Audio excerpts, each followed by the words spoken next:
ವೀಕ್ಷಕರ ನಮಸ್ಕಾರ. ಇವತ್ತು ನಮ್ಮ ಸ್ಟುಡಿಯೋದಲ್ಲಿ ಮತದಾರರಿಗೆ ಮತದ ಹಕ್ಕನ್ನು ನೀಡ್ತಕ್ಕಂಥ, ಮತದ ಅರಿವನ್ನು ನೀಡ್ತಕ್ಕಂಥ ಪ್ರಜಾರಾಜ್ಯ ಸಿನಿಮಾದ ನಟರು, ನಿರ್ಮಾಪಕರು, ನಿರ್ದೇಶಕರಾದಂಥ ಡಾಕ್ಟರ್ ವರದರಾಜ್ ಸರ್ ಅವರಿದ್ದಾರೆ.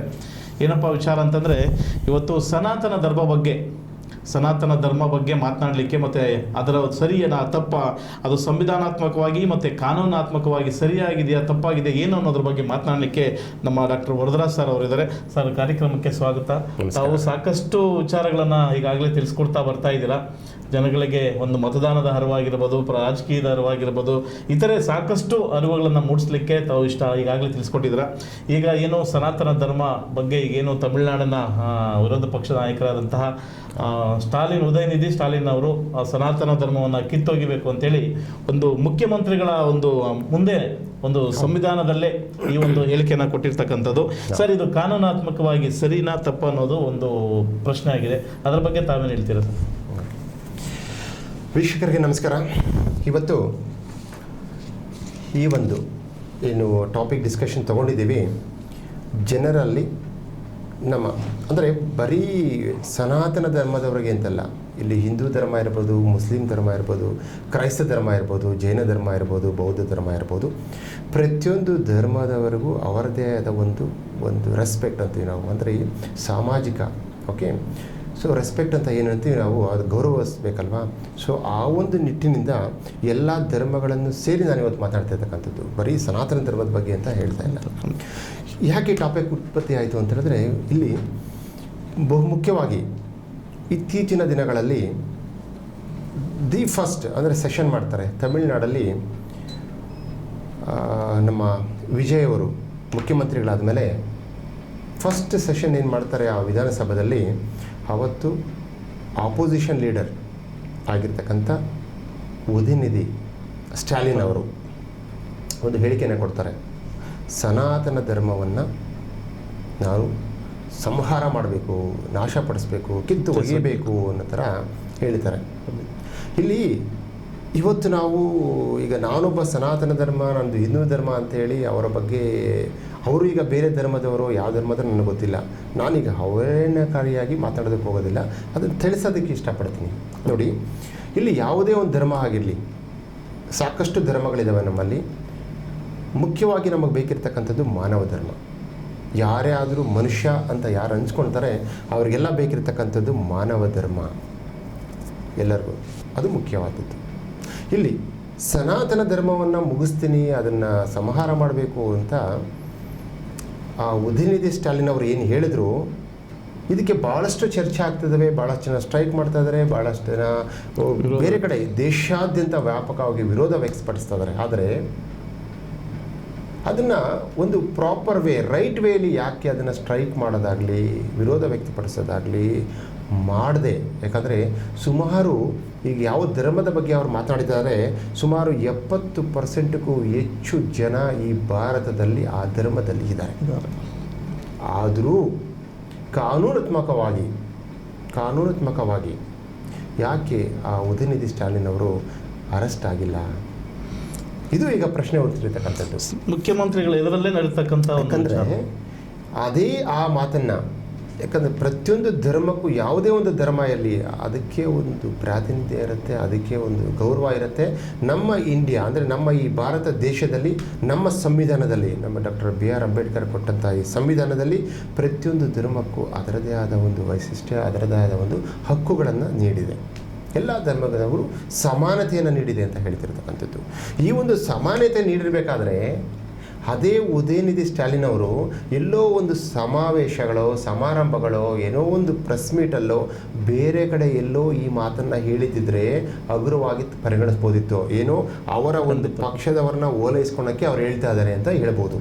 ಇಲ್ಲಿ ನಡೆದಿರ್ತಕ್ಕಂಥದ್ದು ಸಂವಿಧಾನದ ಅಡಿಯಲ್ಲಿರ್ತಕ್ಕಂಥ ವಿಧಾನಸಭಾ, ಅದು ದೇವಸ್ಥಾನ. ಹೌದು ಸರ್, ರಾಜ್ಯಕ್ಕೆ ಒಂದು ದೇವಸ್ಥಾನ, ಅಂದರೆ ರಾಜಕೀಯಕ್ಕೆ ಒಂದು ದೇವಸ್ಥಾನ.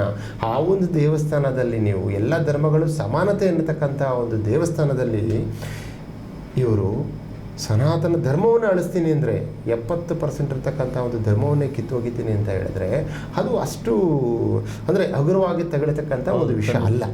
ಓಕೆ, ಇಲ್ಲಿ ಉದಯನಿಧಿ ಸ್ಟಾಲಿನ್ ಅವ್ರದ್ದು ಎಷ್ಟು ತಪ್ಪಿದೆಯೋ ಜೋಸೆಫ್ ವಿಜಯ್ ಅವ್ರದ್ದು ಅಷ್ಟೇ ತಪ್ಪಿದೆ. ಯಾಕೆ ಅಂತ ಹೇಳ್ತೀನಿ, ಒಬ್ಬ ಆಪೋಸಿಷನ್ ಲೀಡರು ಈ ಒಂದು ಕೆಟ್ಟ ಸ್ಟೇಟ್ಮೆಂಟ್ನ ತನ್ನ ಎದುರುಗಡೆ ಕೊಡಬೇಕಾದ್ರೆ ಇವರು ಸ್ವಲ್ಪನಾದರೂ ಅದಕ್ಕೆ ವಿರೋಧ ಎಕ್ಸ್ಪಡಿಸಿದ್ರ? ಅವರು ಅಲ್ಲೇ ನಿಂತು ಧರ್ಮದ ವಿಚಾರ ಬಂದಾಗ, ಡೆವಲಪ್ಮೆಂಟ್ ವಿಚಾರ ಬರಲಿ, ಬೇರೆದೆಲ್ಲ ಡಿಸ್ಕಷನ್ ಮಾಡಿದ್ರು. ಧರ್ಮದ ವಿಚಾರ ಬಂದಲ್ಲಿ ನಮ್ಮ ಸಂವಿಧಾನದಲ್ಲಿ ನಾವು ಬದುಕಿರಬೇಕಾದ್ರೆ ಎಲ್ಲ ಧರ್ಮಗಳಿಗೂ ಈಕ್ವಲ್ ರೈಟ್ಸ್ ಇದೆ, ಸಮಾನತೆ ಇದೆ, ಅದ್ರ ಬಗ್ಗೆ ನೀವು ಮಾತನಾಡಬಾರ್ದು ಅಂತ ಏನಾದರೂ ಒಂದು ಧ್ವನಿ ಇವ್ರಿಗೆ ಎತ್ತಿದ್ರ? ಇಲ್ಲ, ಎತ್ತಿಲ್ಲ, ಹೇಳಲಿಲ್ಲ. ಅಂದರೆ ಇಲ್ಲಿ ಇವತ್ತು ಉದಯನಿಧಿ ಸ್ಟಾಲಿನ್ಗೆ ಏನು ರೆಸ್ಪಾನ್ಸಿಬಿಲಿಟಿ ಅಂದರೆ ಯಾವ ಥರ ಬಹಿಷ್ಕಾರ ಆಗ್ತಿದ್ದಾರೋ ನಮ್ಮ ದೇಶಾದ್ಯಂತ ಸನಾತನ ಧರ್ಮದವರು, ಮೊದಲು ಜೋಸೆಫ್ ವಿಜಯ್ಗೆ ಹಾಕಬೇಕು ಅಂತ ನಾನು ಹೇಳ್ತಿರ್ತಕ್ಕಂಥದ್ದು. ಮುಖ್ಯಮಂತ್ರಿಗಳಾಗಿ ಅವರು ವಿರೋಧ ಮಾಡಲಿಲ್ಲ, ಮುಖ್ಯಮಂತ್ರಿಯ ಜವಾಬ್ದಾರಿ ಅದು. ಅಲ್ಲೇ ಮುಖ್ಯಮಂತ್ರಿಗಳೇ ಇದು ಅವರು ಒಳಪಟ್ಟಿರ್ತಕ್ಕಂಥದ್ದು. ಅದು ಮುಖ್ಯಮಂತ್ರಿಯಾಗಿ ಹೇಳ್ಬೋದಿತ್ತು ಇದನ್ನ, ಈ ಥರ ಮಾತನಾಡಬಾರ್ದು ನೀವು. ಒಂದು ಮಾತು, ಅವ್ರ ಬಗ್ಗೆ ಶಿಕ್ಷೆ ತಗೊಳೋದು ಬಿಡೋದು ಅದು ಕಾನೂನು ಹೋರಾಟ ಬೇರೆ, ಆದರೆ ಒಂದು ವಿರೋಧವಾಗಿ ಅವ್ರು ಹೇಳ್ಬೋದಿತ್ತು. ಮುಖ್ಯಮಂತ್ರಿ ಆದವರು ಎಲ್ಲ ಸಮಾನವಾದಂತಹ ಒಂದು ಧರ್ಮ ಅಂತೇಳಿ ಆಪೋಸ್ ಮಾಡಲಿಲ್ಲ. ಸೊ ಇದಕ್ಕೆ ಹೇಳ್ತಕ್ಕಂಥದ್ದು, ನಾನು ಎಲ್ಲ ಧರ್ಮಗಳಿಗೂ ಹೇಳ್ತಾ ಇದ್ದೀನಿ, ನಾವು ಈಕ್ವಲ್ ರೈಟ್ಸ್ ಕೊಡಬೇಕು ಇಂಡಿಯಾದಲ್ಲಿ. ಆದರೆ ತನ್ನ ಸ್ವಂತ ಧರ್ಮವನ್ನು ನಾವು ಪೂಜಿಸಬೇಕು, ಬೇರೆ ಧರ್ಮಗಳನ್ನು ಗೌರವಿಸಬೇಕು. ಯಾವುದೇ ರೀತಿ ಬೇರೆ ಧರ್ಮಗಳನ್ನು ಹೀಯಾಳಿಸೋದಾಗಲಿ, ಇನ್ನೊಂದು ಮತ್ತೊಂದು ಎಲ್ಲ ಧರ್ಮಗಳು ಸಮಾನತೆ. ಯಾವುದೇ ಧರ್ಮ ಆಗಲಿ, ಆ ಧರ್ಮದಲ್ಲಿ ಏನು ಹೇಳ್ತಾರೆ ಅಂದರೆ ಮನುಷ್ಯನನ್ನು ಧರ್ಮದ ಮಾರ್ಗವಾಗುವುದು, ಒಬ್ಬರಿಗೆ ಕೆಟ್ಟದ್ದನ್ನು ಮಾಡಬಾರ್ದು, ಇನ್ನೊಬ್ಬರಿಗೆ ಒಳ್ಳೆಯದನ್ನು ಬಯಸಬೇಕು, ಅದನ್ನೇ ತೋರಿಸೋದು. ಎಲ್ಲ ಧರ್ಮಗಳಲ್ಲೂ ಅದನ್ನೇ ತೋರಿಸುತ್ತೆ, ಬೇರೆ ಬೇರೆ ರೀತಿ ಇರುತ್ತೆ ಅಷ್ಟೇ. ಅಲ್ಟಿಮೇಟ್ಲಿ ಸಿಗ್ತಕ್ಕಂಥ ಒಂದೇ ಉತ್ತರ, ನೀನು ಮಾನವನಾಗಿ ಬದುಕು, ಬೇರೆಯವರಿಗೆ ತೊಂದರೆ ಕೊಡಬೇಡ, ಅಷ್ಟೇ ಇರ್ತಕ್ಕಂಥದ್ದು ಎಲ್ಲ ಧರ್ಮಗಳಲ್ಲಿ. ಸೊ ಹೀಗಿರಬೇಕಾದ್ರೆ ನನ್ನ ಒಂದು ವೈಯಕ್ತಿಕ ವಿಚಾರ ಹೇಳಬೇಕಾದ್ರೆ, ಇಲ್ಲಿ ಸಾಮಾಜಿಕ ಪ್ರಜ್ಞಾವಂತರು ಯಾರಾದರೂ ಇದ್ದರೆ, ಇವಾಗ ನಮ್ಮ ಕರ್ನಾಟಕಕ್ಕೆ ಮಾತ್ರ ಕೇಳ್ತಿಲ್ಲ, ಯಾರ್ಯಾರು ಸನಾತನ ಧರ್ಮವನ್ನು ಇಷ್ಟಪಡ್ತಿದ್ದೀರಾ, ಯಾರು ಸನಾತನ ಧರ್ಮದಲ್ಲಿ ಇದ್ದೀರಾ, ಅದನ್ನು ಅಳವಡಿಸ್ಕೊಂಡಿದ್ದೀರಾ ನೀವು, ಅವರಿಗೆ ಒಂದು ಮನವಿ ಮಾಡೋದು ಏನಂದರೆ, ಯಾವುದೇ ಸಂಘಟನೆಗಳಿರಲಿ, ಯಾವುದೇ ಪ್ರೊಫೆಷನಲ್ಸ್ ಇರಲಿ, ಯಾವುದೇ ರಾಜಕಾರಣಿಗಳು, ಯಾವುದೇ ಪಕ್ಷಗಳಿರಲಿ, ಇಲ್ಲಿ ಇದ್ದರೆ ಅವ್ರು ಏನು ಮಾಡಬೇಕಂತ ಹೇಳಿದ್ರೆ, ಇವತ್ತು ಯಾವ ತಮಿಳುನಾಡು ಸರ್ಕಾರದಲ್ಲಿ ಈ ಒಂದು ಧ್ವನಿ ಎತ್ತಿದ್ದಾರೆ, ಇಡೀ ದೇಶಾದ್ಯಂತ ಅವ್ರನ್ನ ಸಾಮಾಜಿಕವಾಗಿ ಬಹಿಷ್ಕಾರ ಮಾಡಿ, ವಿರೋಧ ಮಾಡಬೇಕು, ಬಹಿಷ್ಕಾರ ಮಾಡಬೇಕು. ಸಾಮಾಜಿಕ ಬಹಿಷ್ಕಾರ ಮಾಡಿ, ಬರೀ ವಿರೋಧ ಮಾಡಿ ಕೂತ್ಕೊಂಡ್ರೆ ಆಗಲ್ಲ. ಸಾಮಾಜಿಕ ಬಹಿಷ್ಕಾರ ಅಂದ್ರೆ ಏನಪ್ಪ ಅಂದ್ರೆ, ಟ್ರಾನ್ಸ್ಪೋರ್ಟೇಷನ್ ಕಟ್ ಮಾಡಿ, ಟೂರಿಸಂ ಕಟ್ ಮಾಡಿ, ನಿಮ್ಮ ರಾಜ್ಯಗಳಿಂದ ನಿಮ್ಮ ರಾಜ್ಯಗಳ ಮೇಲೆ ನೀವು ಪ್ರೆಷರ್ ಹಾಕ್ರಿ, ನಿಮ್ಮ ರಾಜ್ಯಗಳ ಮೇಲೆ ಪ್ರೆಷರ್ ಹಾಕಿ ಆ ಒಂದು ರಾಜ್ಯಕ್ಕೆ ಏನು ಬಿಟ್ಕೊಡ್ಬೇಡಿ. ಎಷ್ಟು ದಿನ ಬದುಕ್ತಾರೆ ಅವರು? ಕಷ್ಟ ಗೊತ್ತಾಗಲಿ ಅವ್ರಿಗೆ, ಕಷ್ಟ ಗೊತ್ತಾಗಬೇಕು ಅವ್ರಿಗೆ. ಧರ್ಮಗಳ ಬಗ್ಗೆ ಮಾತಾಡಿದ್ರೆ ಏನಾಗುತ್ತೆ ಅನ್ನೋದು ಕಷ್ಟ ಗೊತ್ತಾಗಬೇಕು. ಯಾಕಂದರೆ ಇವತ್ತು ಯಾಕೆ ನಾನು ಇದನ್ನು ಹೇಳ್ತಿದ್ದೀನಿ ಅಂದರೆ, ಇದೇ ಒಂದು ಧರ್ಮಗಳ ವಿಚಾರ ಮಾತಾಡೋದಾದರೆ, ಖಮೇನಿ ಅಂತ ಇರಾನ್ನಲ್ಲಿ ಸತ್ತಿದ್ದಕ್ಕೆ ಇಲ್ಲಿರ್ತಕ್ಕಂಥ ಮುಸ್ಲಿಂ ಧರ್ಮದವರು ಎಷ್ಟೋ ಕಡೆ ಶೋಕಾಚರಣೆ ಮಾಡಿದ್ರು. ಅದು ಧರ್ಮದ ಸಂಕೇತ. ಆ ಶೋಕಾಚರಣೆ ಮಾಡಿದಕ್ಕಂತ ಯಾರಾದರೂ ಅದನ್ನು ಕಲ್ಲು ಹೊಡೆದಾಗಲಿ, ಇನ್ನೊಂದಾಗಲಿ, ಮಾತೊಂದಾಗಲಿ ಮಾಡಬಾರ್ದು ಅಂತ ಹೇಳಿದ್ರ? ಇಲ್ಲ, ಶೋಕಾಚರಣೆ ಮಾಡಿದ್ರು ಅಲ್ವಾ?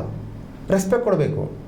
ಅವರು ಬೇರೆ ದೇಶದವ್ರು ಇರ್ಬೋದು, ಬೇರೆ ನಾಡಿನವ್ರು ಇರ್ಬೋದು, ಎಲ್ಲೋ ಇರ್ಬೋದು, ಆದರೆ ಅವರ ಒಂದು ಧರ್ಮಗುರು, ನಮ್ಮ ಒಂದು ಧರ್ಮಕ್ಕೆ ಸೇರಿದವರು ಅಂತ ಅವರು ಶೋಕಾಚರಣೆ ಮಾಡೋದನ್ನ ಅಕ್ಸೆಪ್ಟ್ ಮಾಡ್ಕೋಬೇಕು.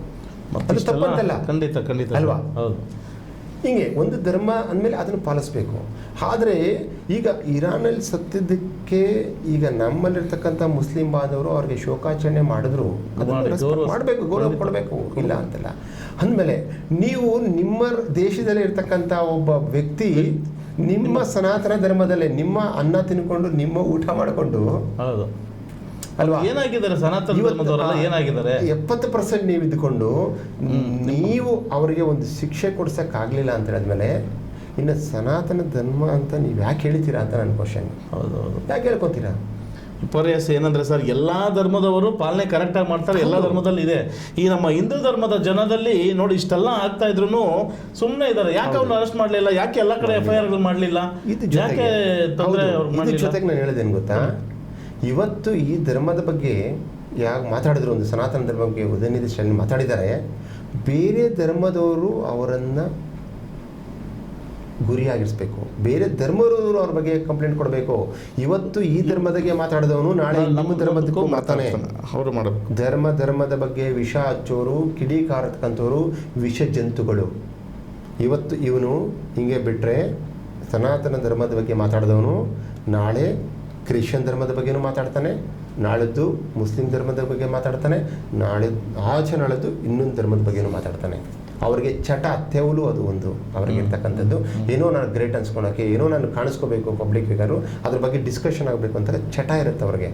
ಸೊ ಆ ಚಟನ ಮುರಿಬೇಕು ಅಂತ, ಸೊಕ್ಕು ಮುರಿಬೇಕು.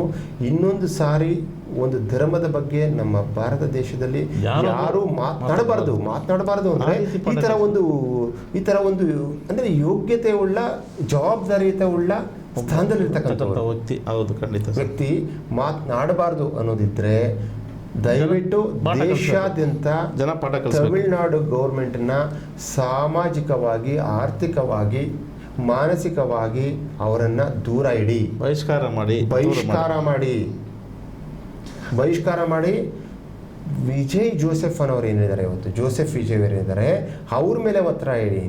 ನಿಮ್ಮ ರಾಜ್ಯಗಳ ಮೇಲೆ ನಿಮ್ಮ ಮುಖ್ಯಮಂತ್ರಿಗಳು ಒತ್ತಡ ಹಾಕಿ ಅವ್ರ ಕಡೆಯಿಂದ ಸಾರಿ ಕೇಳಿಸ್ಬೇಕು ಯಾರಿಗೆ ಉದಯನಿಧಿ ಮತ್ತೆ ಮಾತಾಡಬಾರ್ದು ಬಗ್ಗೆ. ಸರ್ ಒಂದು ವೇಳೆ ಸರ್ ನಮ್ಮ ಆಗಲಿಲ್ಲ ಅಂದರೆ ನೀವು ಜೋಸೆಫ್ ವಿಜಯ್ ಅವ್ರನ್ನ ಬಹಿಷ್ಕಾರ ಮಾಡಿ, ಅದನ್ನೇ ಹೇಳ್ತಿರೋದು. ಅದುವರೆಗೂ ಆ ಥರ ಆಗಲಿಲ್ಲ ಅಂದರೆ ಇದಕ್ಕೊಂದು ಪ್ರತಿಫಲ ಸಿಗಲ್ಲ. ಮತ್ತು ಒಂದು ಜ್ಞಾಪಕ ಇಟ್ಕೊಳ್ಳಿ, ಇದು ಸಂವಿಧಾನಾತ್ಮಕವಾಗಿರ್ತಕ್ಕಂಥ ಒಂದು ವಿಧಾನಸಭೆದಲ್ಲಿ ಆಗಿರ್ತಕ್ಕಂಥ ಚರ್ಚೆ, ಎಲ್ಲೋ ಪ್ರೈವೇಟಲ್ಲಿ ಆಗಿರ್ತಕ್ಕಂಥದ್ದೆಲ್ಲ, ಭಾಷಣದಲ್ಲಿ ಆಗಿರ್ತಕ್ಕಂಥದ್ದೆಲ್ಲ.